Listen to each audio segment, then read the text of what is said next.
Ladies and gentlemen, thank you very much for joining us for this edition of Leak Project. I am your host, Rex Bear, and we have a very special guest with us tonight, Aeon Phlo. He's got a really cool website right now, and we're going to be discussing 90 problems and 90 solutions, basically. Not every single one, but that's the overall topic. You can check out his work at aeonpihlo.com.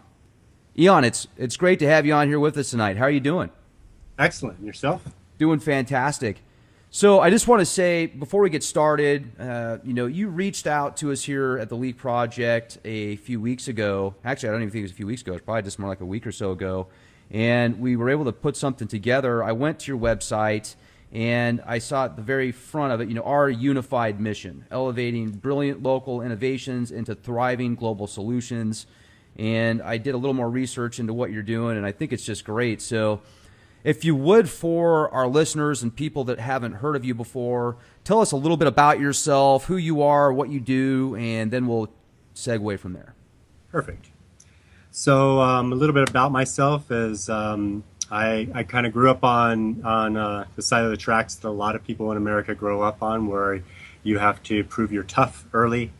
I grew up under a father who believed that you never spare the rod because you'll spoil the child. He was a very abusive man, and so it pushed me out of the house, pushed my mom out of the house, and pushed my brothers and sisters out of the house eventually. I left home when I was 10 and was on the streets of LA by the time I was 12. And then was able to get back into where my mom was at. It was unsafe to be with her for a while. And then finally I was able to get back in with her and try to start, doing what a teenager would be about ready to do.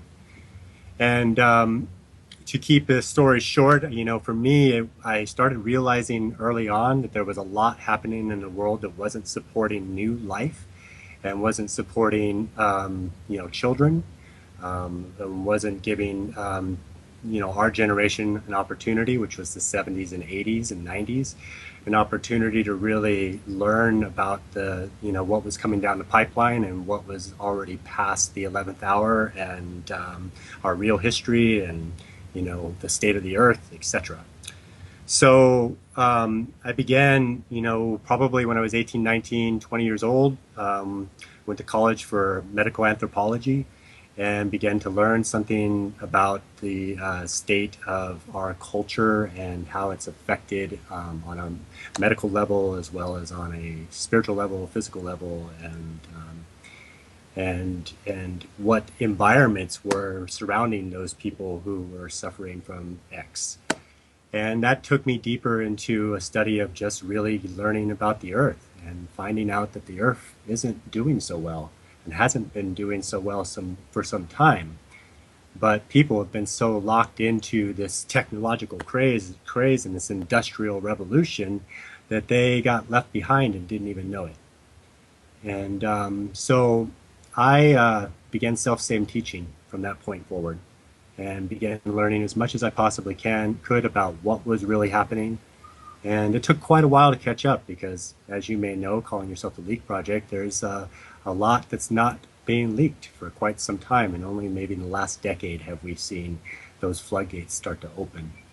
Well, it's been great the past decade too, and with that said, it seems like for every gem that's out there, there's going to be 8 piles of crap that you have to sift through to get to the truth, so you really got to be careful what you're finding out on the internet. And I applaud people that actually get to the data and don't just say, well, I heard this and my friend Bob said that his brother's uncle told him about this thing that's going to happen.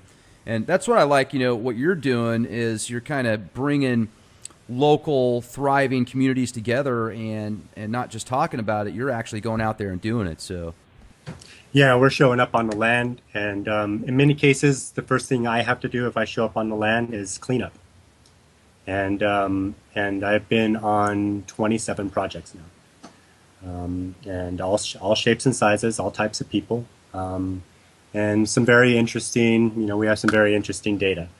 And we've kind of changed our direction in the last couple of years into just really focusing on what it will take to create a self-sustainable, self-sufficient living environment, and how to teach people, because people are coming out of a state. I'll just put it that way. How to teach people how to live amongst each other, not to develop these, rulerships, not to develop cohesion, to develop emotional intelligence, and to be able to take in their environment in whatever state it's in and begin to restore it to a healthy living environment. And Now, so go ahead, oh, please. okay. I didn't mean to interrupt. I thought you were pausing there for a sec. If you can actually bring things back to the way that they were before the industrial boom, and I got to say, I think that there's so many good things out there with industry and technology and advancements. I mean, that's fantastic. But the problem is there's got to be a balance there. And I think that we're at the point now with the resources, technology, knowledge base available, we could produce things that use far less resources and go a lot longer, last, for longer periods of time before they break. So with that said, bringing local communities and stuff together, I think, makes a big difference. So yeah, please continue. Truly. And it's really about, right at that point, it's really about surviving or thriving. And, we've been taught to survive. We've been taught that we've had to survive for quite some time, that we were surviving our parents' mistakes or what have you. And we're moving out of that. We're moving out of that state into what does it take for just me, an individual, to live in a consistent state with myself. So I grew up eating hamburgers from McDonald's, and I grew up doing the things everybody else did. Drank a 64-ounce Mountain Dew every single day, and went to work and sweated, and it did hard labor, building houses and etc. And so I totally get that it's, for some people, it's a lot harder than for others, especially if they've had drug addictions or pharmaceuticals or blah blah blah.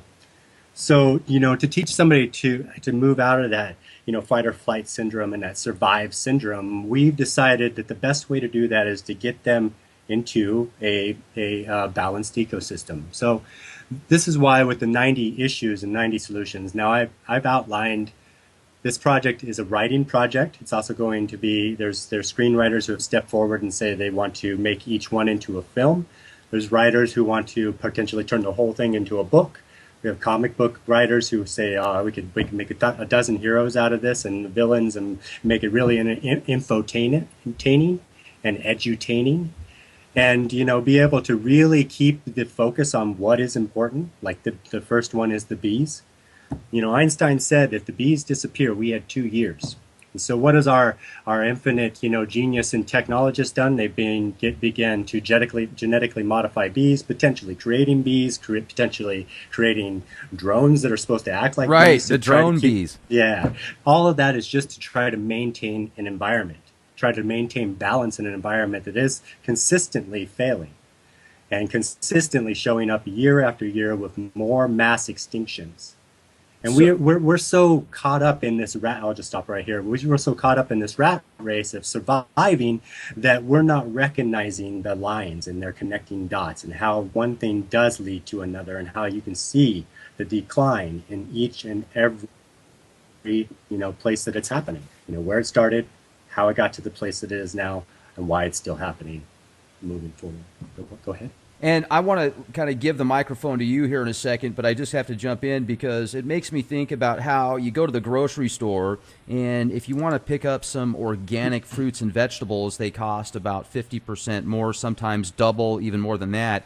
And then when you get into certain products like cereal, breads, etc., the food that has less stuff in it, less crap, it costs more money. So it's like, okay, so how does this make sense? Well, they say that if they're going to get this corn without spraying stuff all over the crops, that they've got to have a lot more people out there and pay higher labor costs. But then when you talk to people that actually were a part of farms that weren't sprayed with all these nasty chemicals, GMO seeds, etc., many years ago, they said that there was less problems with what was, with the crops themselves, causing different diseases, the soils, and so it seems like there's a give and take in every scenario. So if let me get this correct, what you're talking about is doing local type stuff, so you don't have to outsource something on the other side of the world.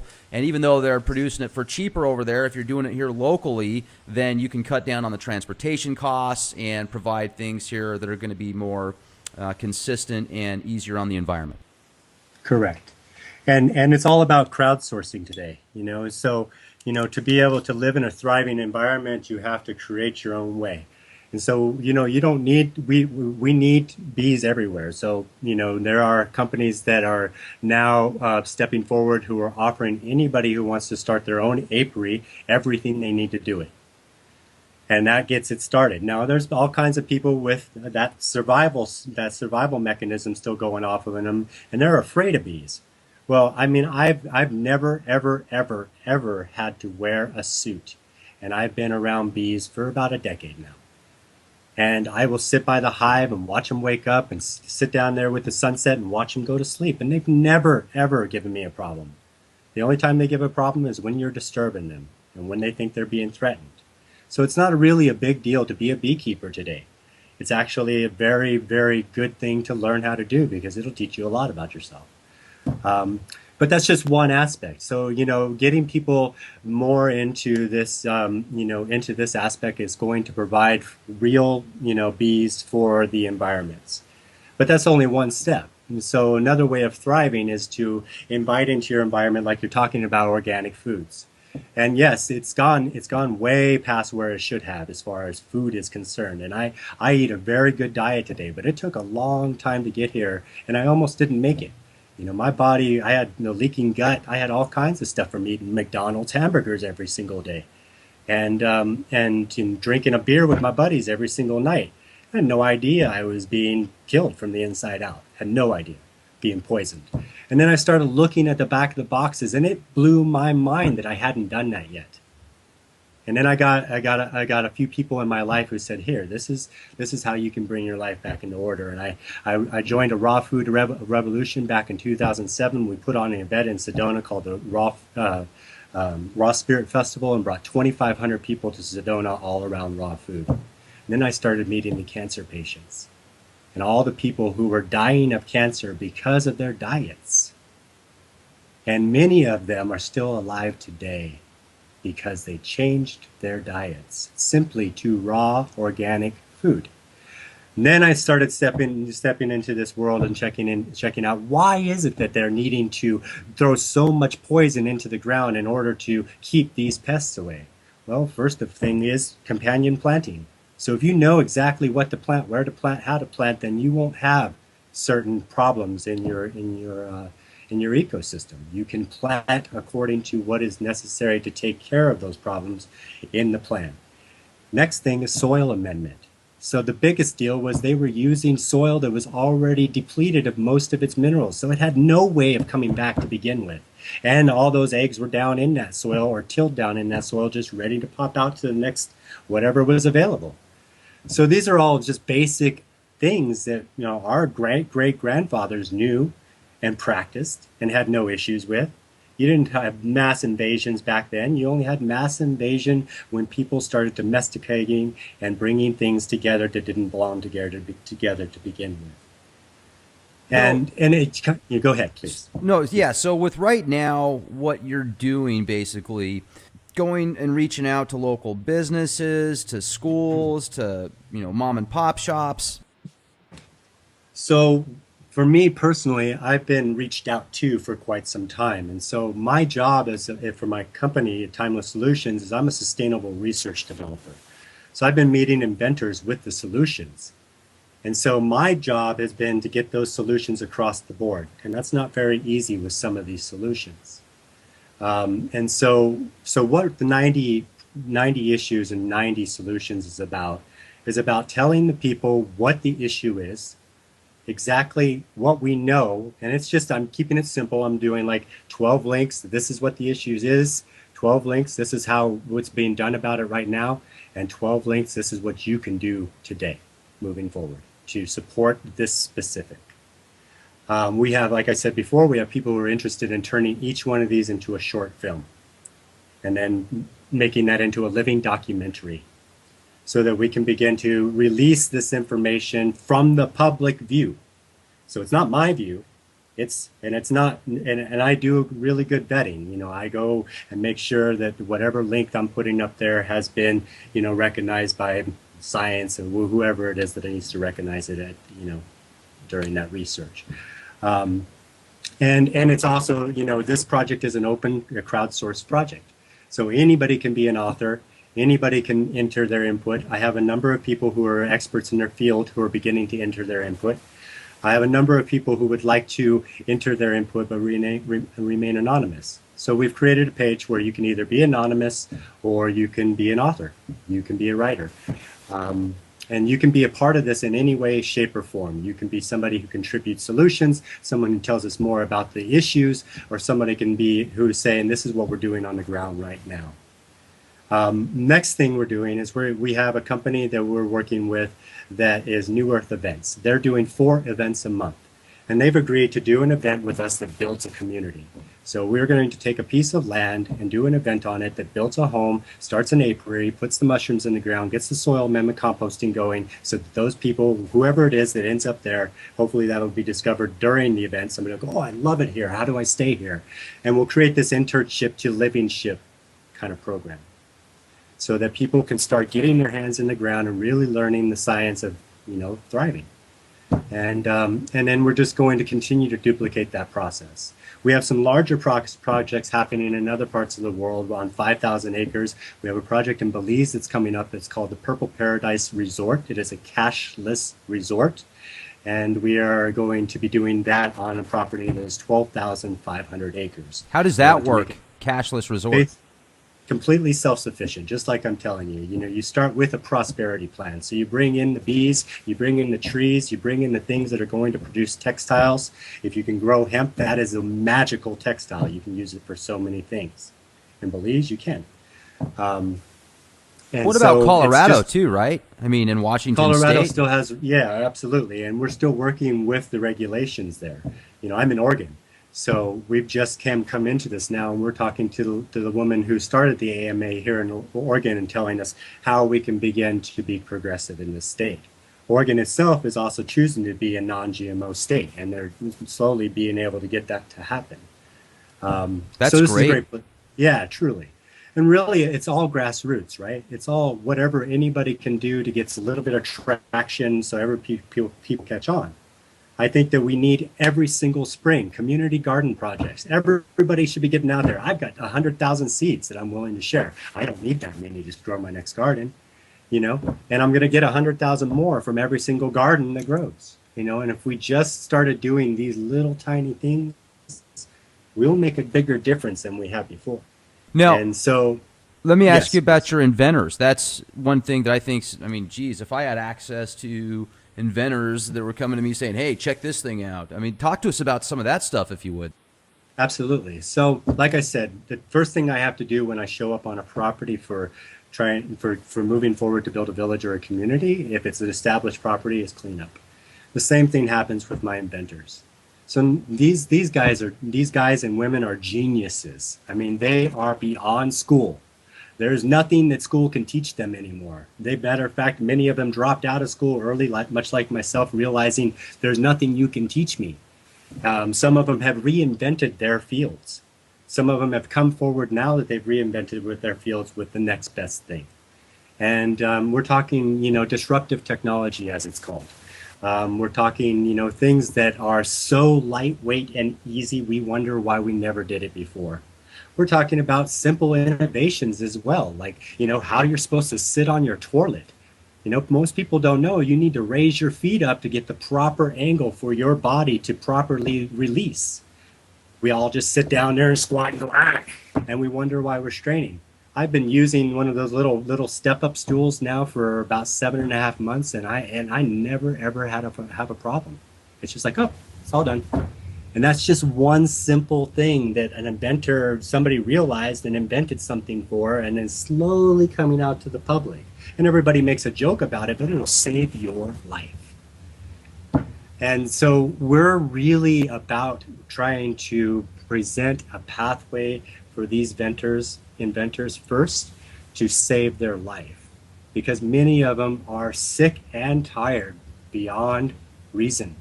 When I reach them, when they reach out to me, sometimes it's their last straw. And they're asking for somebody to hear them. And when I start looking at what they have to offer, I'm like, oh my God, how is it possible that the people in your profession cannot hear you? And they'll go on and on and on and on and on. And in many cases, they were just smart enough to go, oh, I just better shut up. And they went back in their garages and started creating on their own. And lo and behold, their theories were correct. And they got a working model of what they only imagined.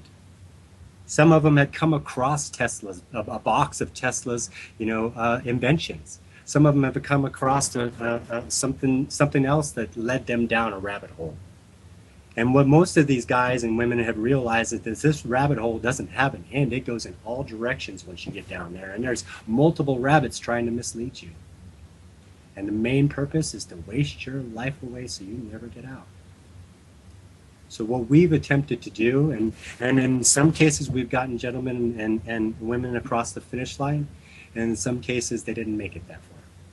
And in some cases we've never heard from them again. And it's really difficult today to protect them.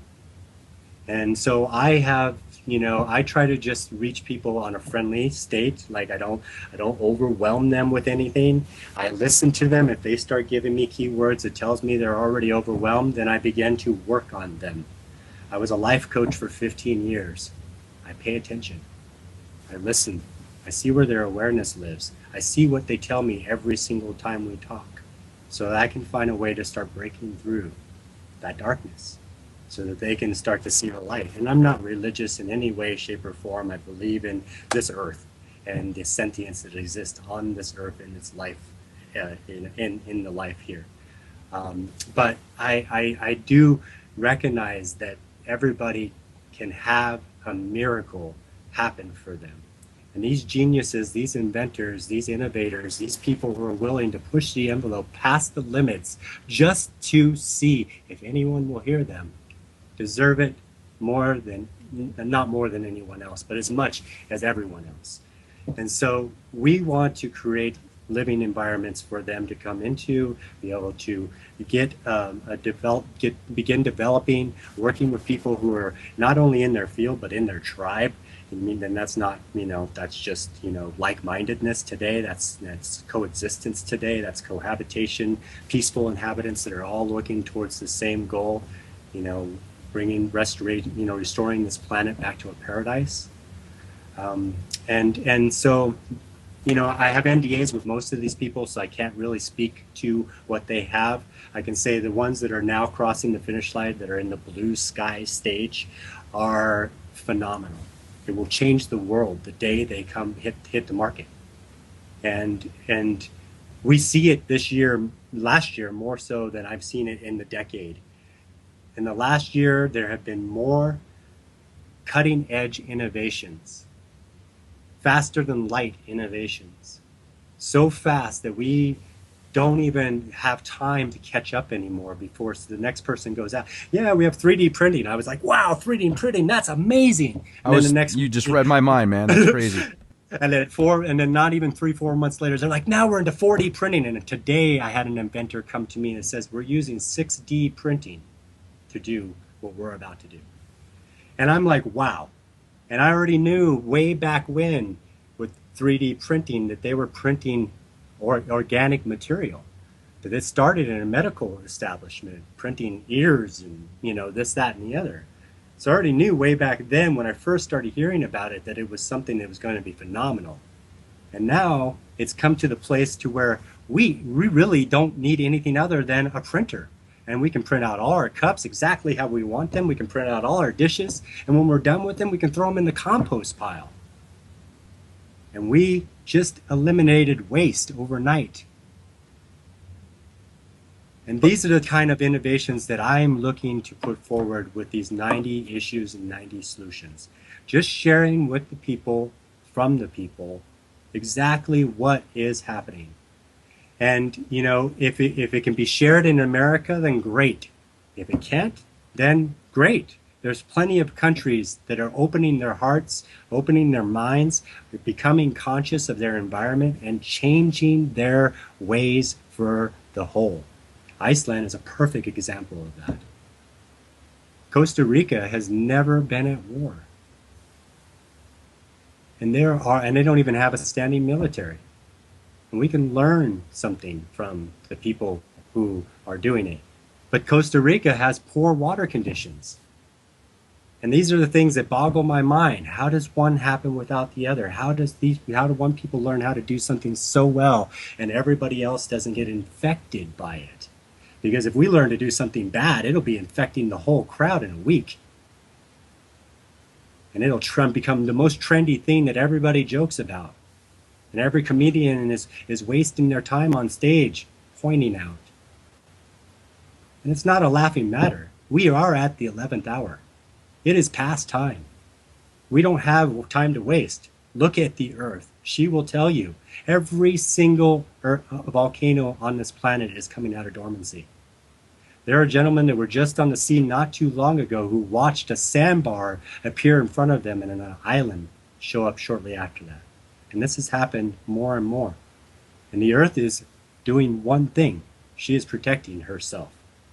And she has done this before. We're not the first civilization here. We need to wake up to that. How many times are we digging up ancient ancestors that show us they were far smarter than we are? And we're not learning.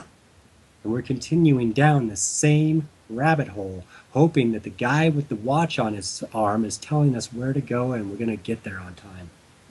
For me, it's ridiculous. But I've taken the time to realize and to actualize and to choose to live my life according to a plan that will bring about change. I don't wish to be the change. I am change. The inventors that show up before me are change. And it doesn't matter to me I don't have a judgment for them. I'm glad they made it to the phone. I want to support them in every way I can. At the same time, I have a very strong boundary lines that says, do not abuse me because I don't have time for that. And I won't be walked on and I won't be, taking every single conversation about the dramas in their life. I want action. I want to help them achieve action and help them get healthy in their mind, body, and soul so they can be effective. Because otherwise they come out to the public and they just get shot down. And skepticism is a really hard critic and hurts more people than it knows. So part of my job is to shelter, protect until they're ready. In some cases, we don't have time for them to be ready, and we've got to try to funnel that technology into the pipeline somehow. So I kind of reach out to this person, reach out to that person, and try to connect them with somebody who's going to be able to support them better than just little old me. And we don't have a huge team. You saw on our homepage how many people were sitting there when we were that team. And now we're scattered. And we have about 4 of us that live right here in this town, not my hometown, the town I'm in currently. And we're gathering together to do as much as we possibly can and trying to gather together as many people as we can. But it's really hard to gather people under a common interest, flag, anything you want to call it. Because of the amount of drama that they're dealing with in their life, and because they're inundated by media in some cases in some lives, and because their jobs tell them they can and cannot do certain things, and because.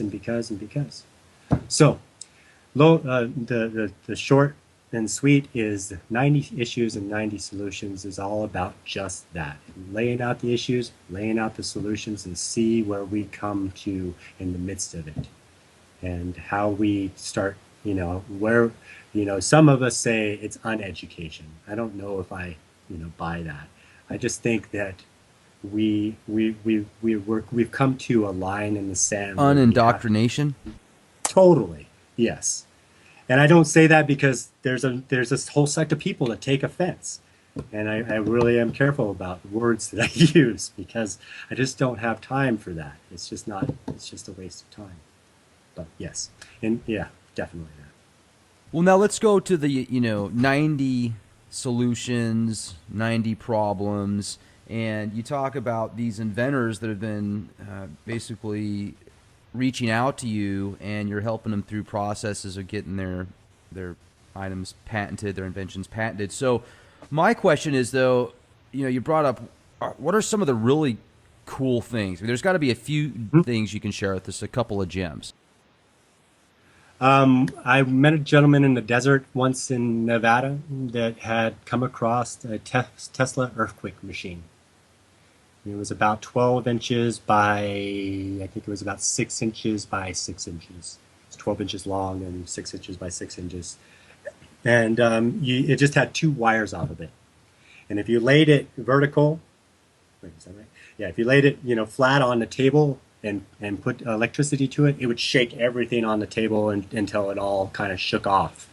But if you anchored it to where it was up, right, up, right, and it had an anchor point, it began to shake the table, and then you could feel the room shaking a little bit. And he said it would continue to shake that building off its foundation as long as it was anchored and had electricity running to it. He was running that electricity off a 12-volt battery. Wow. So did he actually show you? I mean, did you experience it or did he just tell it? I experienced it. Yeah, he demonstrated it for us. And are you guys gonna? I mean, can you reverse engineer it? So that's what he was doing. So he was working in a machine shop when he found one of these in a box stuffed under a table. Had probably been there, he said, 50, 60 years. So he found it in what, Colorado Springs? No, I don't know exactly where he was. He never told us that because that would disclose where he worked and all that. So he never got that far with us. But he just told us he basically worked in this machine shop, and when he was about to retire, he started replicating the machine shop in his garage in the desert. And just mind you, when I talk, I have to be very mindful of not sharing where the states are, so to just so I protect. But anyways, he began to reverse engineer it, and he discovered that basically what it was doing was trapping air in a vacuum.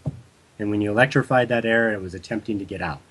And he thought that he could take it to the next level and create something that was perpetual, potentially over unity. I was working with another partner at the time. That partner brought him into a pipeline, and we never heard from him again. His technology has never come out. It was 7 years ago. So we got to see something really cool. But he went the way of the money. He was at the time, he couldn't pay his bills. We actually paid his electricity when we showed up there, just so he could turn the lights on and show us how to do this. And both of him and his wife were very successful. But for some reason, now after being in retirement, he was suffering and he couldn't pay the bills. So that's just another issue. Another gentleman is still very, very active today. I just introduced him to our chief science officer, and they're going to be working together on a civilian spaceship. And this is, and I can share his. I'll share his when it comes up on the YouTube. I'll share his links in the chat, in the comments. But he's oh my God, he's a genius. I mean, he got all his money from oil. And his family inherited oil, and he decided to build magnetic engines. And I met him when he was building one of his first magnetic engines. And this guy would wake up, and he's got a physicist degree, and he would wake up in the middle of the night and scale it all out in his brain and draw it out all on a piece of paper. And we'd come out in the morning, me and my girlfriend at the time, and there would be pages all over, and he'd be crashed out on the couch, and his cats would be laying all on top of him. And and I would go take his papers and try to make sense of it. And I was just learning this stuff, but I was learning a lot really fast. And I lived with him for 3.5 months and helped him clean up his life a little bit, do his dishes, whatever, and get him a good meal because he ate Hungry Man's. He threw the Hungry Man in that, what are they called? The not the microwave, but the other thing, the oven. Convention oven. Yeah, and he'd throw a Hungry Man in there, and then he'd forget it. and he'd come back and eat it 4 hours later. I'm like, dude, that is hurting you. It's not right, bro. And he had no clue. He's just like, just driven. So, anyways, long story short, with him, we did some amazing things in his garage with magnets. We saw perpetual motion, and he was just off by a little bit, and some of these magnets were, which is where I started pulling away from him, because I don't know if you've ever played with high-powered magnets, like a 25-pound magnet. I have never done that. No. Okay. Well, you can buy them online. They're called neodymium. They're the best magnets you can get, but they're also super fragile. They'll chip off in a minute, but they're super strong. And so he had purchased these because they're the best for conducting magnetic energy. And he bought a bunch of 25-pounders, about 5 100-pounders, and one 1,000-pound magnet. So if you don't know about magnets, that 1,000-pound magnet, once it's out of its shell, could then decide at any point in time to either pull 1,000 pounds to it or go to the nearest thing that's available. Right. So he was playing with this thing in his garage with a putty knife on his shoe. I'm like, dude, like, let me move, let me leave. I mean, actually, I think I would, because you just don't know. You don't know when it's going to go. And right. I made the mistake of learning, just by the little 100-pounders, which are still deadly, by trying to take 2 of them, and there was just styrofoam between them. I'm amazed that they got them into the package to begin with, and then got them in the mail, and somehow they didn't, somehow they got to us. But anyways, they were in styrofoam packages, and there was 5 of them, and each of them had this little styrofoam ball about the same size of it, neck in between them. And I went to go pull one of them out, and it snapped right on my hand and connected to the next one. And my fingers were in the midst of that. I just was lucky, or it would have been smush.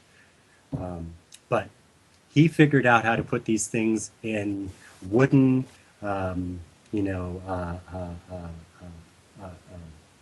shapes that he built, like pyramids. He scaled the Pyramid of Giza, and he put 200-pounders in there on a spindle, and then he started putting other magnets in little braces and having them face the spindle in different ways. And he'd bring in a magnetic chart and show us the field and show us how far it was reaching, and it'd wipe all your credit cards in your wallet.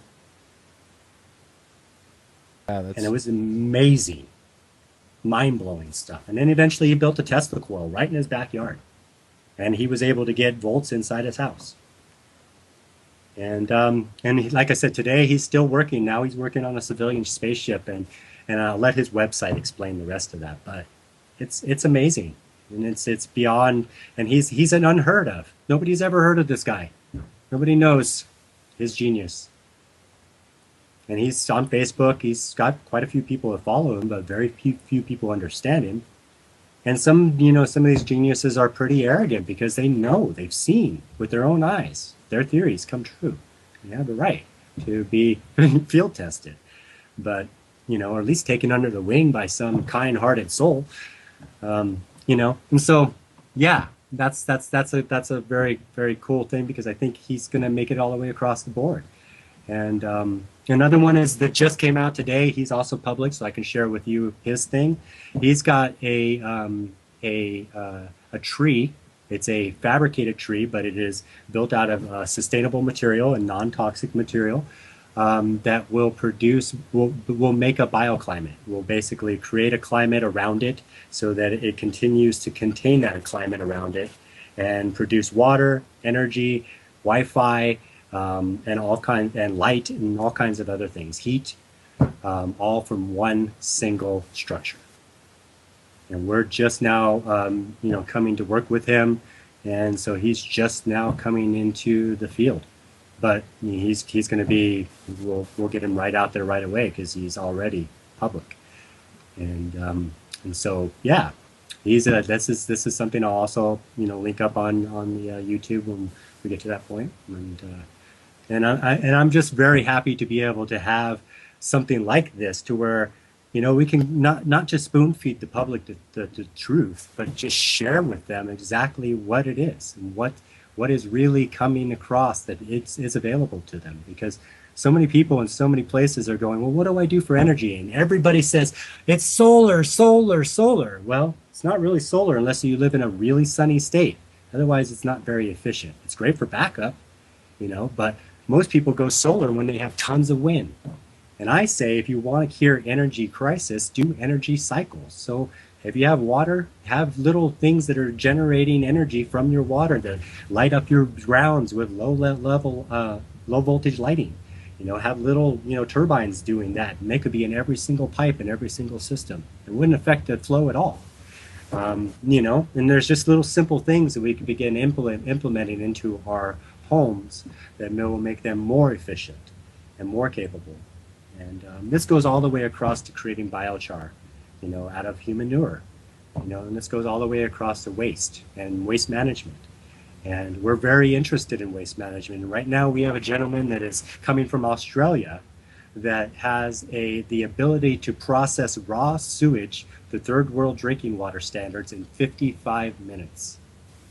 And all we have to do, he's made his device to where we can couple another device to it and make it first world drinking water in the next cycle. Now, of course, everybody's, I don't want to drink that, but you really don't know what you're drinking. How would they know? Exactly. And that's the kind of the things that when you're dealing with Costa Rica and Mexico, where they don't have clean drinking water anywhere, they just need a solution now. They needed it yesterday. People are dying. And so they're willing to take on and try. And that's the people we want to work with. This is a nationwide global program. Everybody needs to be involved. That's why we want to crowdsource it. If it needs to be crowdfunded, then we'll do that. And just connect the dots. Here's an issue. It's gone past the 11th hour. We can continue to talk about it, or we can start preparing to deal with it and learn to thrive out of it. Not survive it, because everybody that survives something ends up with more than they asked for and a lot more than they can deal with. And that's kind of where we're at today. We survived wars. We survived famines. We survived a lot of things. But we did it by escapism. And we continue to escape and find a safer place to be. And that's not the answer, because the environment is still encroaching. And, and then one of the bigger issues is us encroaching on an environment and saying, we are kings of this earth and we can take out anything we want to. That's not true. It's actually kind of stupid. And I'm not meaning to step on anybody's toes, but it's real. You can't just kill the kings in our environment and think that the environment is going to do okay. You kill all the cats and the rats come and play. It's obvious. It's logical. It's real. You kill all the bees and the flowers die. And if we don't have this stuff happening very simply in our ecology, we die. And if you can look around, and I know many people are, it's on every single news station, they're dying. And they're dying from their environment. Tsunamis, earthquakes, tornadoes, volcanoes, every single thing this earth has in her arsenal, she has let out. And I don't even think she's really got started yet, man. I agree with you, but I don't think we'll get to see it all. I think she'll cleanse it first, like she has before. And then we're just on the earth. I also work with people like Carol Roslin, who's talking about space and what's happening out there, and I've been paying attention to that too, and that's just as big an issue. And, but we got to start here on the ground. This is where my focus is. I want to see my brothers and sisters, my children, raised in an environment that is healthy, that they don't have to worry about. I don't think that's too much to ask. And anybody else that out there that says that's too much to ask, they need to start questioning themselves, because it's about that. And we have a lot of little, feuds going on that are the, Hatfields and the McCoys that stepped on somebody's shoe way back in 1912, and we're still thinking it, and we're now thinking it's something else. And it's just a lack of emotional intelligence. There are groups on this planet right now that are doing conflict resolution the real way and getting real results. And a gentleman that I know just showed up outside of the ISIS camps and began to do meditate out there, and he came home. So there are real ways to be able to approach these real life issues. I'm not naive, and I don't ask any of you to be. I ask you to wake up, to be aware, to take a look, to see if you care. And if you do, speak up. And if you don't want to speak up, speak quietly, and we'll share. And you don't have to know anything about you. And we'll vet your material because we want to make sure we're giving as much of the truth as we have. And this is why it's a crowdsource. That way, if anybody comes in and goes, no, no, that's not right, and they can give us proof, then we'll share that. But I'm one man doing tens of thousands of hours of research to try to get through this one project. And each one of these issues is 1,000 men, women, children acting for it.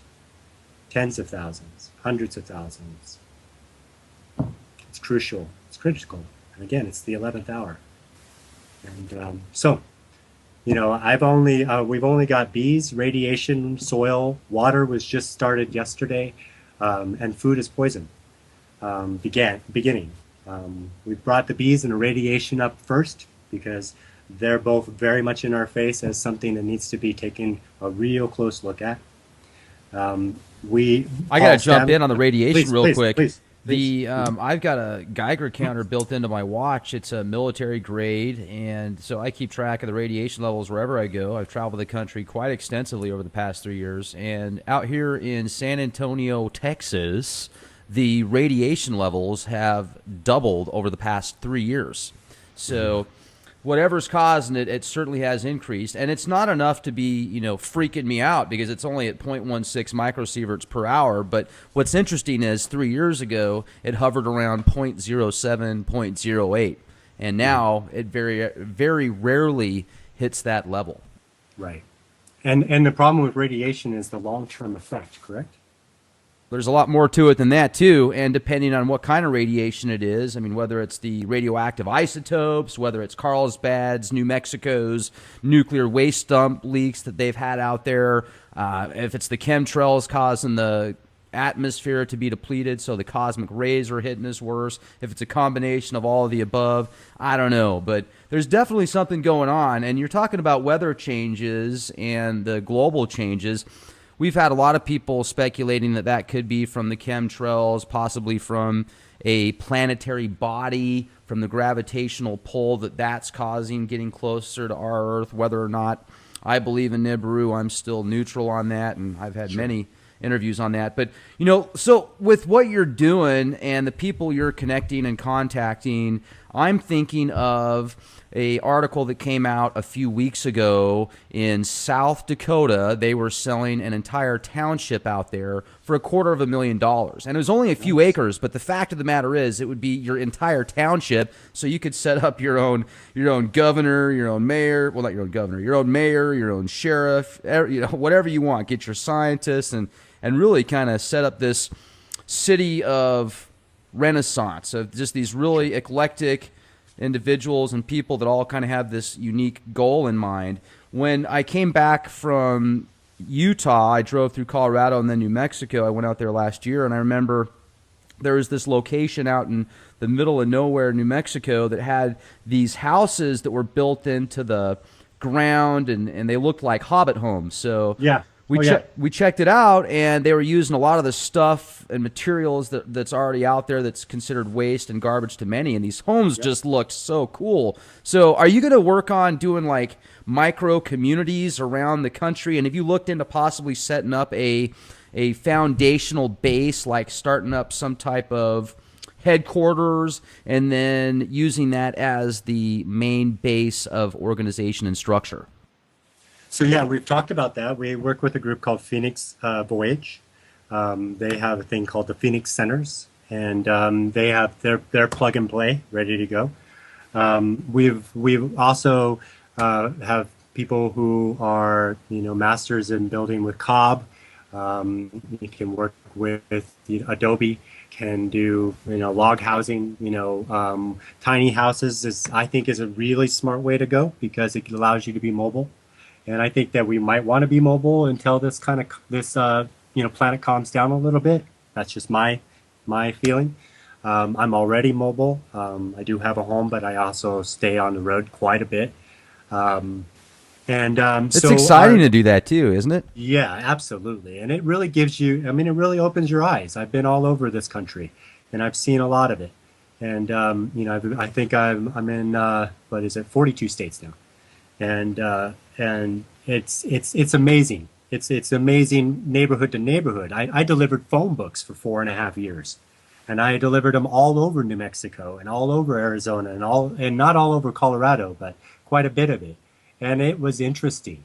Wow, how much a change from one block to the next, and how oblivious in some cases they were to it. Clovis, New Mexico is that example. Um, Yeah, and New then you've Mexico got, is awesome. Great yeah, state. land of enchantment. That's the reason why there's so much going on there. But yeah, I was born and raised in Farmington, New Mexico. So I've had quite a bit of its history. Right outside of our town was where one of the second crashes from Roswell happened. I didn't get to see it myself, but I've definitely ridden my mountain bike through there a few times. Um, I checked so, out Dulce back in Labor Day last year. Went out there around that time, and it was really cool. We had a chance to go check out the Archuleta Mesa, and mhm, really neat area. I didn't see any flying saucers though. I was bummed out because I was looking. hot, right? And they say if you're looking, you can't see them. That's what they Right, say. right. I'm not looking, really. I'm not. But yeah, to answer your question, we have several projects that are in the works. We have the larger ones I shared with you earlier, and here in Oregon, we have three other ones that are beginning this year. One is on 40 acres, one's on 20 acres, one's on 900 acres, and they're all attempting to move forward with their own plans. The one on 900 acres, we're kind of just remotely working with them, so we're offering them a aquaponics technology with vertical growing that will allow them to produce a revenue of 100 to 120,000 a year just from one system. And so they can begin to have enough food for their people and as well as have enough to be able to powder. We're recommending people not, if they're not going to dry, if they're not going to store, can, things like that, it is to powder foods so that they have much longer shelf life and are much easier to process and use. Um, you know, but yes, we're very much in the works of a few communities here in Oregon. Like I said, we want to work with this event organization who will potentially get us into using the events to produce communities. I also, I just want to throw it out there. I don't watch TV anymore. I used to. There's a few shows I like and I'll watch them through the internet, but I don't have cable. But I used to have cable, and I used to, of course, go to my friend's house that had cable. And one of the shows that always blew my mind was those bathroom makeovers, closet makeovers, house makeovers. And I'm like, we have a lot of empty houses and a lot of homeless. And, Home Depot could get behind filling these houses and make them co-housing to begin with. And we could come in there with a whole transition program to get people through their addictions. We've got doctors now that know how to change the receptors in the brain so they're actually not addicted to the drug anymore. And then they get them on raw food and begin repairing the damage that they've done. And then they get them with a life coach or emotional coach or whatever they need and take them through the stages. And so we've been talking about, potentially throwing in through the 90 issues and 90 projects with the homeless, an incubator program. So, and I'm just, this is all in its in its development stage. So basically what we would be talking about would be sponsoring people and bringing them into an incubator and taking care of their needs until they get back on their feet and get them into their homes that are not going to be foreclosed on, because that's bullshit too. Sorry, my language. And really give them back a life, and so they're not rotting away. And there's no reason for them to be rotting away, no matter what got them that way. It's our responsibility in most cases, especially if we live in cities and we're surrounded by empty buildings. And so that's just something I want to throw out there. It's just, I think, things like this is how we need to be thinking. We need think tanks that are thinking, how can we do this? How do we deal with this? Looking away, turning the other cheek, that just doesn't work. It's not compassionate. It's not dealing with the problem, it's hiding from the problem and hoping that it will go away, and then becoming cynical and criticizing it from behind closed doors and making jokes about it, and on and on and on and on. We know that with obesity, we know that with anorexia, we know that with all kinds of things that we're currently dealing with in our culture. So let's really change the world. One solution, one land, one human at a time. you know let's do it together, and let's do it by ourselves. For me, it's an ongoing process to take care of my own health, because I lived a great portion, half my life, on the other side. So now I've had to heal inside, and I don't go to doctors. I do herbs, I do mushrooms, I do good food, and I pay attention. If something hurts, I go, why? Oh, okay. I don't know where I got that from, maybe. Or I cheated today and I had some, something that was out of line, or maybe I had it out of line. Maybe I had it before I had something else that was, or maybe I was too acidic, or, there's all these factors just right here at home, right inside this body, that we ought to take into account. One of those factors, which is the water issue, is hydration. Half the planet is dehydrated. Half the planet doesn't even get hydrated from the water they're drinking. And it's a big issue, and it's a critical issue, and it doesn't need to be that way. We could retrofit every single house in the city with no more expense, and every single house coming from any city water would have pure drinking water right there in their house. You know how you know that? Because you can go to a store and fill up your water bottle. And the technology is the same. It can be scaled down or scaled up. And these are things that are here in our faces, right in our environment, and we're not asking for more, because we're still surviving. And so, shifting gears to thriving is all about taking the issues at their face value, and if you want to dig deeper, dig for more. And then realizing what other humans have been doing, or are about to do, and either opting in or opting out. But if you opt out, that doesn't give you an excuse. It doesn't give you a license to ignore. I say be smart. And if it infects your environment and shows up in your circle and people start talking about it around you, take notice and change your mind. Do some more research. Find out why you're afraid to take that step, or what it is about that thing that makes you turn your back. And you might learn something about yourself that, makes you a happier person. It makes you more like you want to live on this planet. And that's kind of another big issue, is a lot of people will just check out of the planet. Why do you think pharmaceutical companies make so much money? Yeah, man. I had a guy once that we helped with wheatgrass, and here's another cool story. So we sponsored him, and we just gave him wheatgrass and sprouts, and we grew them ourselves, and we did some pretty cool stuff with the growing technology to make them, better wheatgrass and better sprouts.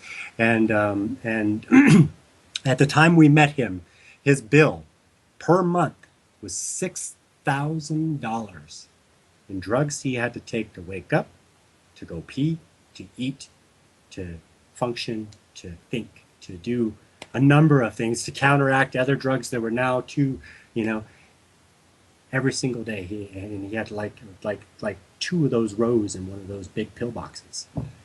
And in 3 months, we had him down to half that. And he was drinking 2 ounces of wheatgrass to start with, moved up to 4, eventually up to 6.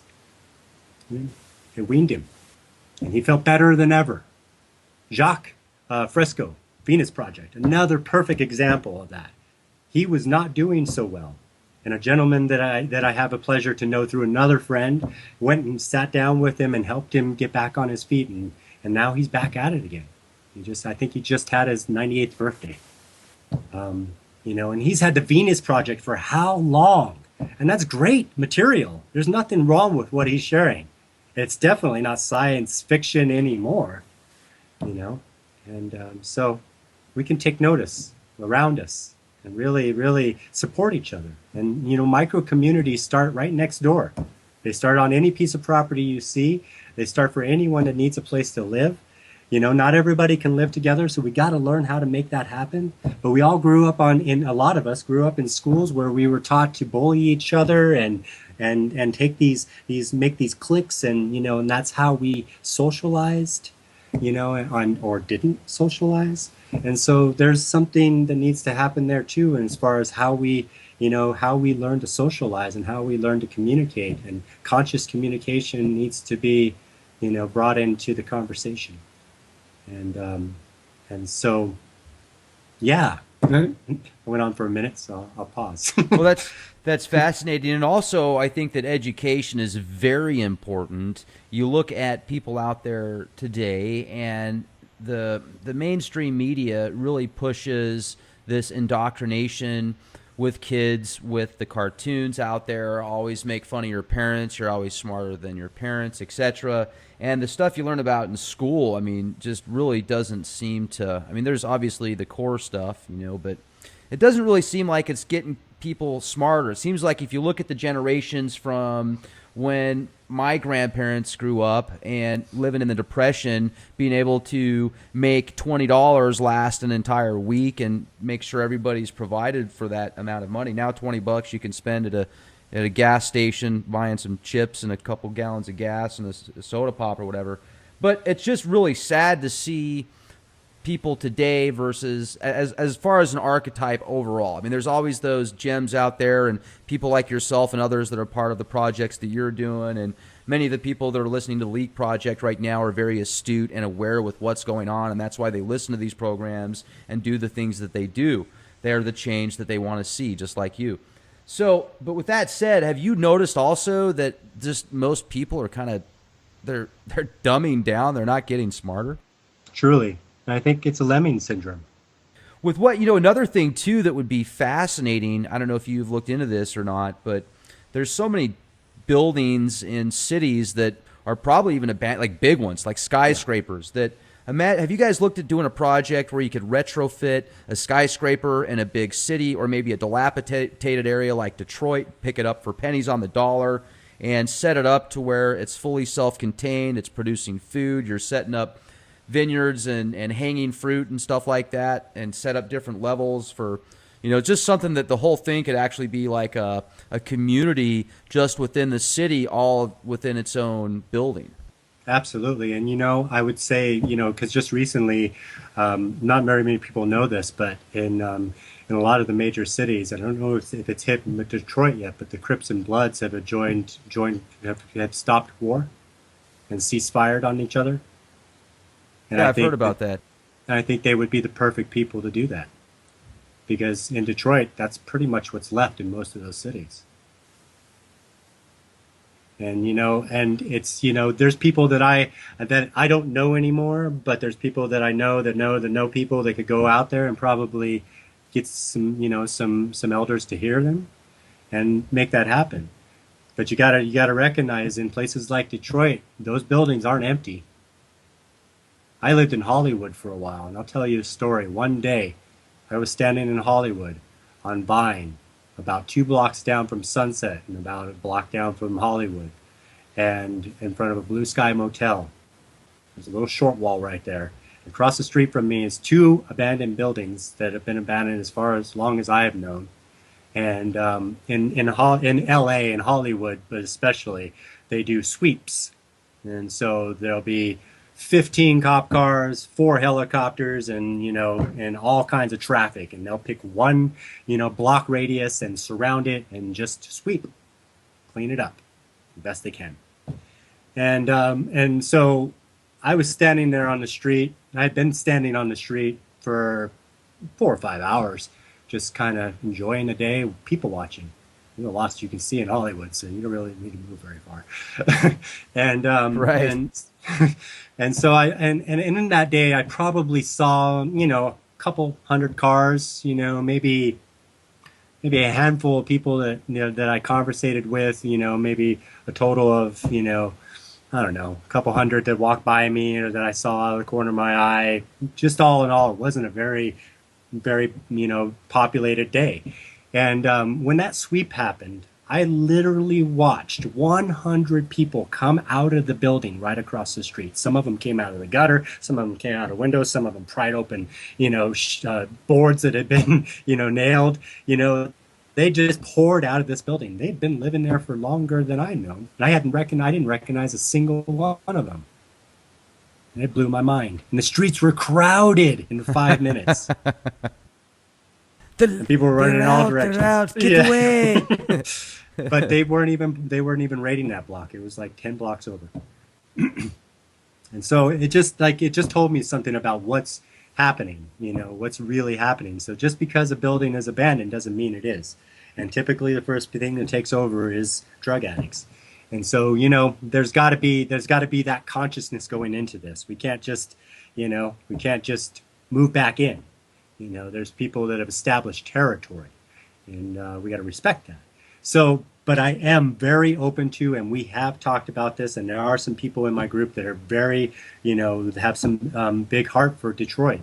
And it's the first city. Why not? I mean, it's the proof positive that this didn't work, And so it would be a great show if we could return it back to a safe living environment and a thriving one to boot. And it wouldn't take much. Are you reaching out to politicians or congressmen No. or mayors or anybody No. within the political realms and saying, "Hey, here's a brilliant idea. It will bring jobs back to the local communities. It will help people get off the streets. Bang, here you go." And I don't mean to be disrespectful in any way, but if you listen to the politicians today, Oh my goodness, it's certainly entertainment. It is absolutely entertainment. I wouldn't waste an hour with any one of them. Hey, good for you. I mean, I'll tell you, there's always people out there. I think though, I still think there's a few somewhere. I don't know who they are, but there's got to be people in power and in politics that actually give a damn. I say step forward. Hey, You wouldn't it got be the great? power, right? Wouldn't it? And they have, and we've seen what's happened, and we need to be able to, to thrive in that environment as well. There's a lot of crooked stuff going on. There's a lot of people bending rules, changing rules, making rules. You guys got to get a big actor or movie star or somebody out there in the mainstream media, Agreed. the brain drain news, Hollywood to promote you guys. Leonardo DiCaprio. Oh yeah. Right. No, I mean, he's making a really good, I appreciate what he's doing for climate change. He stopped it, his Emmys. He spoke about it there. He didn't go all into thank you for my reward. He went into check it out. I'm going to say it to you again. And he's not stopping. And that's what it takes. If you got that kind of following and you're out there in the world, make a difference. That's why we want to do films. That's why we want to do comics. That's why we want to do cartoons. Get these people involved. Let them play a role in one of these features. Make it a feature film. I don't care. We made a lot of films about the bees that are cartoons and everything, but people aren't changing their minds. So it needs to be picked up to the next level. And I think, you'll get some A-level actors going, yeah. And I have some really good friends that are in acting, and I have a producer that's been trying to make a TV series for me for a long, long time, but I keep being told, wait. And now I know why. It's just everything has its time, and this is our time. We're right now, we're having a conversation, and regardless if it's it's reaching the airwaves yet, it's having an effect. And that's what it takes. We have to be able to have an effect. I'm not on a soapbox. I'm one human being sharing my perspective, and it's just come from having open eyes. And, I cannot be blinded, and I don't choose to be, and I don't choose to be abused. And I definitely don't choose to be abused by those who are elected to protect me. And I definitely don't choose to be abused by those who were elected to protect me, and it's happening on both sides. All the way at the top, I got to wonder why that guy said what he just said. And all the way at the bottom, I got to wonder why that guy just killed a kid. And on both sides of this fence, we got people acting out of line and nobody is stopping them. And so it's like, what do we do? Well, we don't do anything about them because they're out of line. And they're going to continue to be out of line until somebody stops them. And sadly, that usually takes a military action. How far are we from solution? And it just steps on more toes and creates more enemies and continues this loop perpetually. It's the only thing in over unity on this planet. It's unstoppable, so it seems. But I think that we need to get down to the grassroots of things. We need to take back our own homes, and we need to create our own systems that will make those homes self-sufficient, capable of running themselves, so that nobody is reliant upon any big systems. It's foolish to be reliant on big systems that are at war anyways. It's foolish. So we need to be less lemming. And then, if you don't know you're running for a cliff, if you see the guy next to you, stop too. I mean, you got time, it's a cliff. Once you jump off, unless you got wings or brought a parachute, it's it. And if you saw somebody else jump off and you heard them scream, it's probably it. And that's kind of what this is. People just don't get it. They don't grok it. Stranger in a Strange Land was a great story. It told about the human condition in a way nobody else did. And that's what we need today. We need people who are willing to speak to the human condition and not just speak to it from a place of like, oh, you're doing this or you're doing that, because that's irrelevant to me. It's a fact, and if it's a fact, then I want it to be a fact. And if it's a fact that needs more education, then we need curriculum for that. And we need to schools to say, hey, this is important, and everybody needs to be working on it because it's important to us, it's important to generations that come after us, and it's important to everybody we've just left behind, or we're left behind by. And legacy, legends. I mean, today on the craze is all these Marvel's films.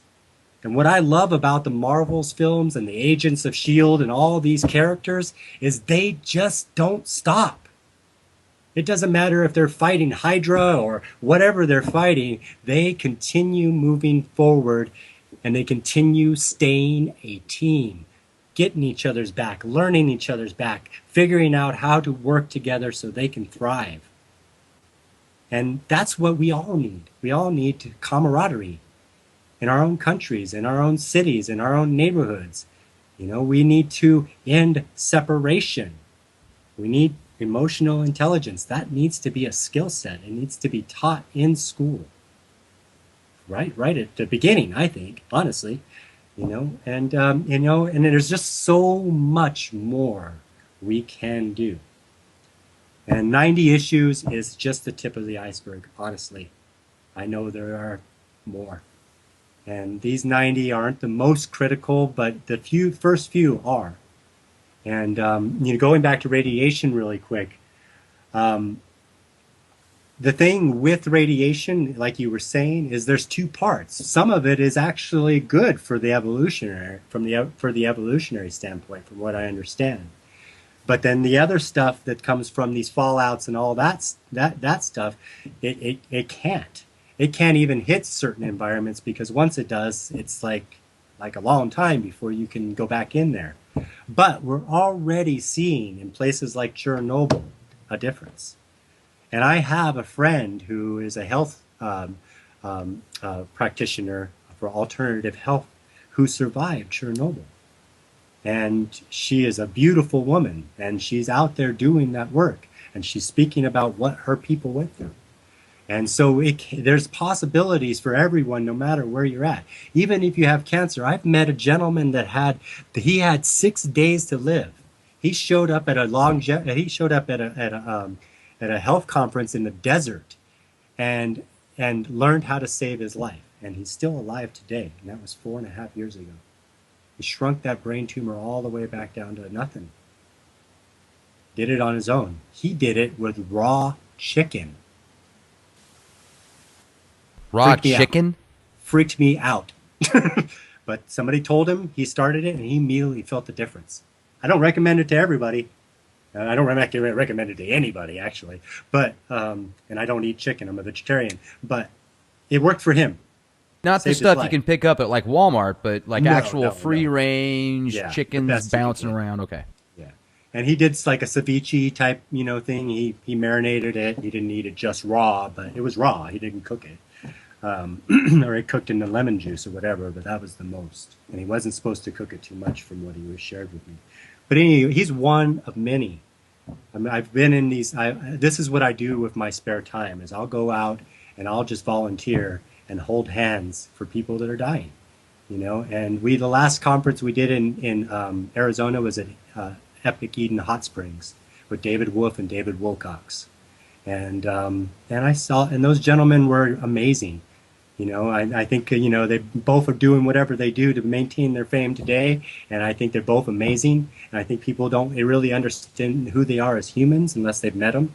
But I'm not going to get into all that. But anyways, what I'm saying is that they've showed up in the desert for 17 days and helped people save their lives. And some of these people had never even camped before, much less camped in the desert. And it was amazing. And, good friends of mine catered all that food, and it was all raw food, chaga, reishi mushroom teas, electrolytes, hot springs, mineral springs, good talks, information, education, and a lot to take home and actually begin to implement and integrate into their lives. And I don't know the exact percentage of that last event, but I have met some of those people, and they're still alive. And some of them were on their last leg. And so, there's so much that we can learn and begin to act from. And I just think it takes us all. I really do. I think that you're right. I think that if we got some big names involved, that it would accelerate quickly. And I'm open to that. We're not closing off to the politician. If you're strong-hearted and good-willed and really, really, really believe in the earth, not profit, but people, let's do it. I mean, really, let's do it. I mean, what better chance than you have than right now? And we have every single solution, from energy to waste to shelter to organic growing environments to making microclimates to grow anything we want. We can start bringing animals. I have one project happening down in Arizona where they have just got the approval to turn 2,000 acres into an animal reserve. And so they can start taking in these animals, and people don't know this, but there's animals waiting in places just so they don't get killed. I just visited a safari here in Oregon for my anniversary with my beloved, and it was magical. It was the first place that didn't feel like a zoo. I drove through this huge wetland and got to be right up to my car with zebras and not lions, but zebras and water buffalo and everything from Africa to Asia to America. And in some cases, like the Siberian tiger, they're the last of their kind. This is the only place they can survive, and they're halfway across the world. Well, I got to jump in here real quick because Please, a moment ago you said that you don't want a politician that cares about profit, and I appreciate that and I respect that. And you also have to think about the possibility of, well, in order for it to become mainstream, it's going to have to become profitable, and I think that it can. So here's the bridge, Aeon. In my opinion, sure. You find a way to make it profitable, which I think it is profitable, to grow organic and to make things self-sufficient and make energies out of, or to harness energies from solar and wind and other things. I mean, there's just so many opportunities that maybe there's nothing wrong with making profit if you use it for the right things. I mean, we have to make money to survive right now because we don't live in a Venus Project society. And as much as people like to bash the dollar bill, I mean, and say that there's nothing back in it. Well, there is something back in it. Consumerism, people back it. Sure. But if you took that money and said, okay, well, we're going to create things that harness free energies. We're going to make spaceships that you can go out and travel the stars. We're going to create we're going to make that old building that's got 50 bums living in there. Well, we're going to help them turn it into this really cool self-sufficient building, and they're making gardens and other opportunities. So there's so many things that could be done with money if it's just used for the right thing. So I think that in order to find that politician or somebody out there, because most people are in it for themselves in that line of work, even though they portray as they're for the people, unfortunately they're not, So in most cases, and not all cases, hey, let's find a way to make it profitable and get it to the masses. Let's make being healthy profitable. I agree with you. And I've invented something I call a drip economy. And everybody profits. Perfect. Let's get into that. Yeah. It's the best residual income you could possibly imagine. And all you have to do is start at home. And that's what the 90 Issues and 90 Solutions is also about. It's about teaching you how to start at home. How to deal with the radiation if it's close to your house. How to start bees if you can. How to grow your own food so that you produce a profit. How to grow your own mushrooms to create $250,000 in profit every single year from 200 square feet of land. We do have a prosperity plan. But again, a lot of times I'm speaking to lemmings and they're running the other way, and all they think about is surviving the day. So the difference for me between profit and an economy is a profit. The difference for me is really just that. It's the difference between people who make a profit just to make a profit while continuously exploiting those under them, and people who live in an economy and coexistence that continue to share their wealth and create more wealth just simply by continuing to create more balance in their own environments. So if you live in a self-sufficient home, the first thing you get is no cost. So it doesn't cost you anything anymore to live there. It may cost you something in the beginning, but all that can be offset, and it should be. Because if you could teach somebody how to grow their own food, and even if you can't create a system to where they're actually powdering it, which I think that you can, but where they're actually powdering it on site, you just create a trade system where those foods are sent locally to a place that can. And you create local places that do that next step. Everybody gets a drip. If you're involved, you get a drip. It's an incentive. Get involved. Get a drip. If I give you an hour, then my drip's worth an hour. If I give you an hour that's worth 100 hours, then I get maybe 1%. If I make $1 off of I have a company, Genesis Refined. We're looking at producing hemp CBD oil, non-THC, won't get you high. It's simply to help people with cancer. And we're working with people, growers, to isolate that singularity. There are people who say that it has to have a certain amount of this and a certain amount of that. We're still trying to get down to the science, and we have a chemist that's helping us work with that. But our point is, we don't need to make millions of dollars off of people. If we made $1 off of every single bottle we sold and sold $1 million, or sold 1 million bottles and helped 1 million people, then we become millionaires. Wow, that's amazing. If everything worked like that, we would all be wealthy and we'd all be living in wealth.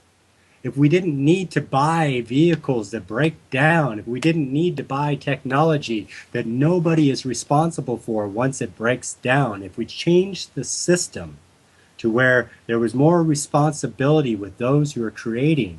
Like if I was creating a technology that was, cutting edge today, and I was going to offer it to the world tomorrow, I would want that world to go, it broke. And I would go, yeah, let me have that back, because I want to see exactly how it broke so we can reverse engineer and make sure it doesn't break again. And, matter of fact, we're going to send you the next best model because that keeps you as a good customer. And we can do that with every single thing in existence. If you live in a house that's unhealthy, you got the bathroom bashers and you got Home Depot that can come in there and tear the whole thing down and build you something that's going to be cohesive to your specifics. We can customize. And it doesn't cost any more than it's costing those buildings to remain empty. It costs less. All these solutions eventually cost us less, which makes us more wealthy. And so I think profit in itself it's just a thing. It's just something that's pulled and torn and twisted and turned and taken out of context. I think that living according to a balanced building a balanced ecology creates its own prosperity. I think that homesteaders learned that. I think that that's what they were thinking when they got 2 cows and 4 chickens and this field for that and that for this, and and I think they did well for a long time until somebody came in there and forced them out or told them, no, you need to use this for this, and this is all you get, and if you don't do this, then. And I think that's all a part of where we're at today. I totally agree with you that that we have to use the terms that people are used to while they're surviving. And I agree with that. And every single thing that I'm about to share through this project will have an edge that can be profited from. All I'm asking is let's not exploit it. Let's be smart about it. Realize, wow, what do I need to live a year? Okay, let's say I need $60,000 to be happy a year, and that's a lot. But let's say that's what I need to live. If I need that, then what do I need to produce that will give me all of my needs plus extra? And we've worked out the numbers, like vertical growing systems that you can do in your closet to produce all the lettuces that you would spend X amount of dollars on a year. The seeds will cost you $10. You won't spend those hundreds and hundreds and hundreds of dollars. So that's cut out of your living expenses. It makes you that much more wealthy. It doesn't take too many years to do this. With agroforestry, with people planting trees, we clean the air. With people planting fields of hemp, we deal with the radiation. With people planting mushrooms, Paul Stamets says mushrooms will save the planet. And all we need to do is get people involved. And so all we have to do is provide them as many ways to get involved as we possibly can, and as many avenues that are out there continuing to point to them and point to those things so they connect the dots. So it becomes natural, so it becomes trendy. And that's what I'd love to see. I'd love to see pop artists and rappers and all these people that have everybody's attention make the issues trendy. Make every single goddess on this planet going, yes, bees, yes, trees. Let's deal with the radiation. Let's deal with everything. Let's deal with our lives. Let's stop hiding. Because that would be legendary. And that would be heroic. That would be amazing. It would be a miracle. And it would be just in the nick of time. And I think it's time. And I've just started. So, let's kick it into gear. And I hope that you're my first radio interview. And we're not even completely launched yet. I mean, we're just starting. So we still have some video to make for the first page, and we still have some, all 90 of those issues to be filled in. And I want to just speak a little bit more about that so that people kind of understand where I'm coming from. I'm not an educator. I know a few things about a few things, but I don't know how to set up like curriculums. I don't know how to really orientate people. I just stream of consciousness, and I have so much pouring through me. I try to get it out as fast as it comes through, try to write down notes like I'm doing while we're talking so that I have all the things that we've talked about to check in on later. And I just try to keep track the best I possibly can. And, so if in anything that you see that I've produced or that's been produced by one of the people who have joined us could be better, please Share it in the comments. Come to the Facebook group. Come to the Skype group. Come to the website. Come to the forums that I've created where you can be anonymous or not. Share your ideas. Share your thoughts. If you see an edit, be an editor. Come in there and clean it all up for us. Because we can only catch so much. And the last thing we want people to do is say we're not professional because we don't know how to write, or we're not this because we misspelt a word, or and the last thing we want to do is have people be critical and not look at the issues, because that's what happens in a lemming society. They continue to run into a cliff and go, no, you're doing it wrong, you're doing it wrong, you're doing it wrong, and then they fall. And that's not what we're about. It's not about right and wrong. It's just about the facts, what's being done about them, and what we can do about them. And we need as much input as we can possibly get. We don't want to overwhelm people either, though. We want to keep it simple. I think we can sum it up pretty easily. I've had some pretty masterful writers come in there and concisely put it in a way that makes it really easy to follow. And I like that. I don't know that every writer is going to write it like that, and I don't necessarily want to create some kind of rigid system to where people aren't free to express themselves. But I would like it to be concise and cohesive and stick to the point, and not too much ranting or pointing fingers, and there's no abuse allowed. So we need to meet this on a harmonic level. I come at this as a peaceful inhabitant. I'm on Earth. I want to be on Earth. I think that we all deserve to be on Earth. I think that we can be on Earth and live together in a thriving ecosystem. And so if you want to join, there are multiple ways that I've laid out for you to do so. If you're a screenwriter, we're looking for them. If you're a filmmaker, we're looking for them. If you're a photographer, we're looking for them. Videographer, comic book maker, any of the medias, any of the arts, you all can play a part. You can paint a painting and have somebody look at it and go, wow, I see. And I see a lot of those. I support a gallery every year down in Tucson at the Gem Show, and we do 2 weeks there with the with the Gem and Jam, and we serve them tea and give them an after-hour party and put up art on the wall and try to slow them down a bit and have them look and take a look and see what these artists are depicting. And so, anybody can play. All of you can play.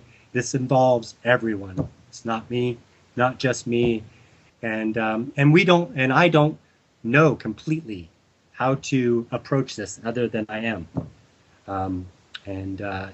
so yeah, let's play. There's a lot to play and to do, and there's a lot of ground to cover, and there's a lot of difference we can make, and it doesn't take long. It just takes making friends. And I think it's great what you're doing. You're networking all different avenues and bringing people together that have a goal in wanting to better society and the planet and make things more self-sustaining. And, I get a lot of people that reach out to us here at the Leak Project. If you ever have somebody that you're working with, an inventor, somebody that wants to get that catapult, feel free to send me an email. They can get in contact with us, and we'll certainly promote that work for them and get them out there to thousands and thousands of people. So, excellent. Thank you so much. I'd like to share with our listeners and those that are going to have an opportunity to listen to this in the future. I do want to go ahead and plug your website again if people want to get in contact with you and check out more of your work. It is AeonPiPhlo.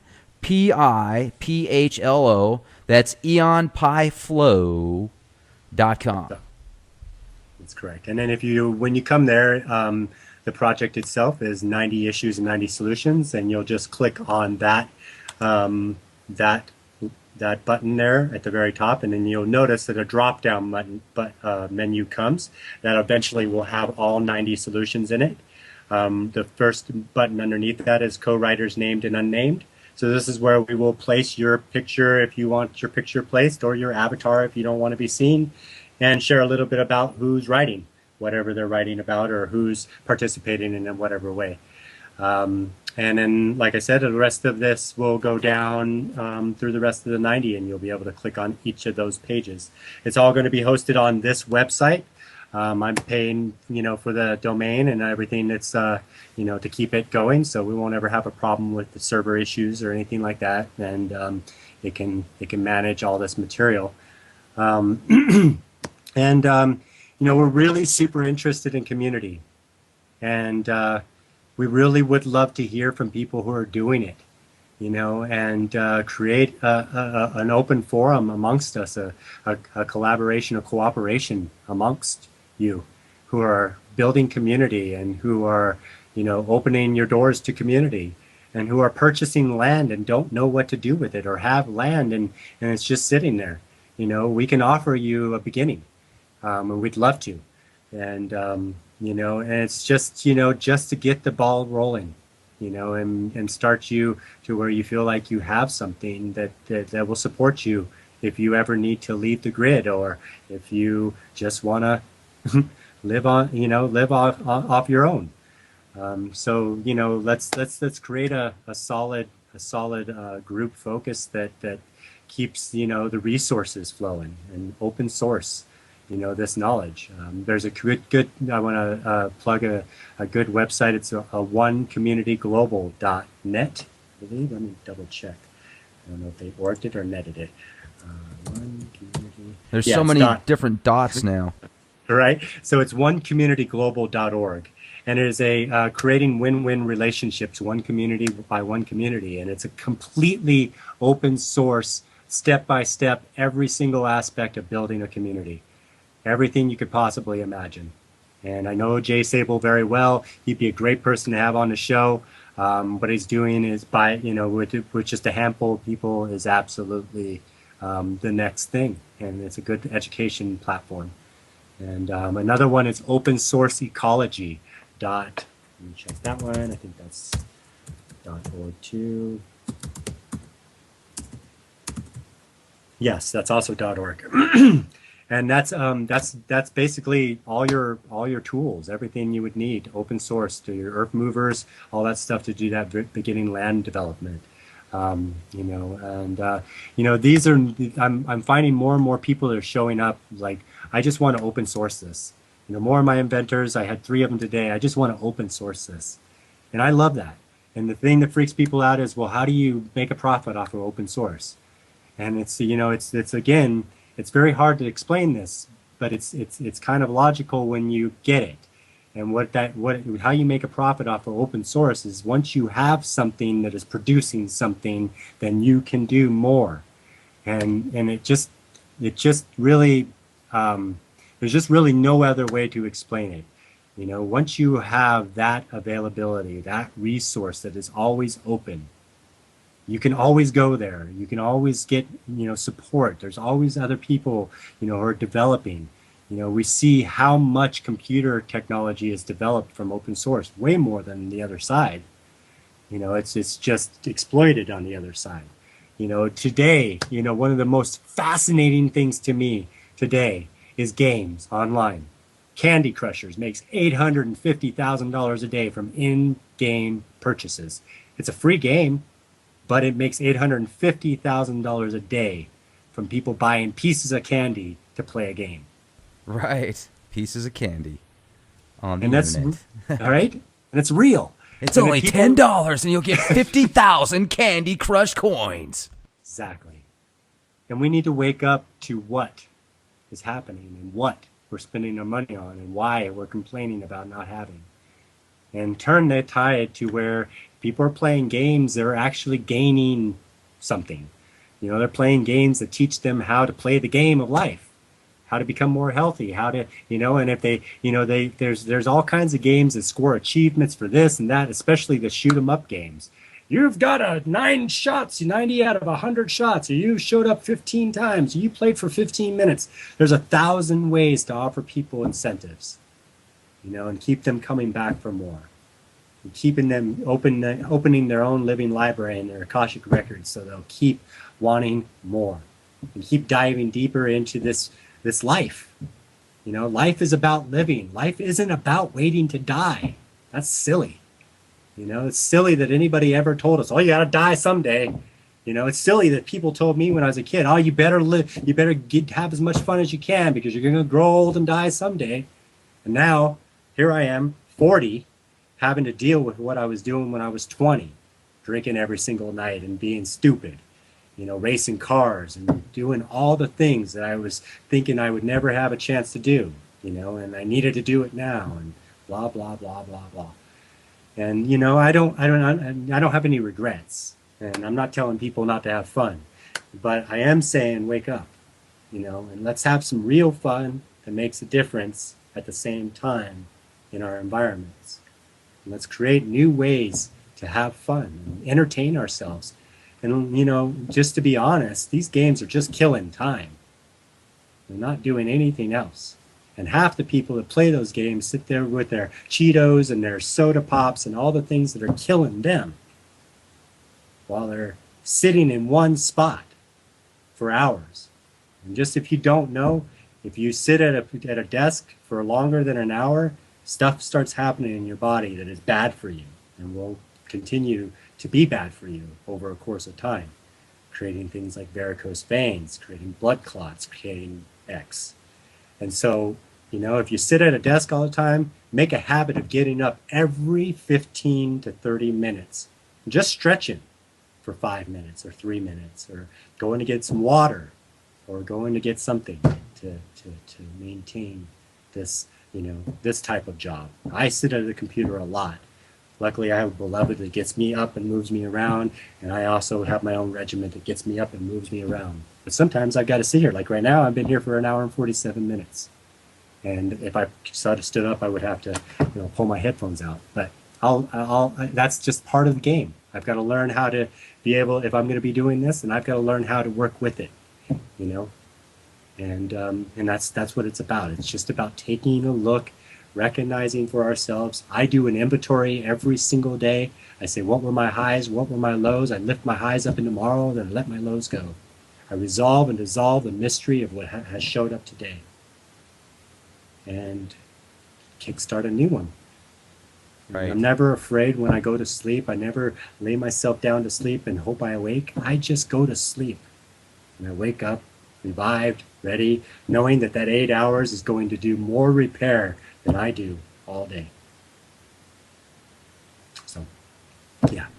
Well, right on, man. I got to tell you, Aeon, what you're doing is fantastic. Please keep us updated here at the Leak Project. We'll make sure to put any new material you have on our channel. And, may the force be with you, my friend. Thank you so much. It's an honor to know you, brother. It's an honor to know you, too. We'll talk again. Take care.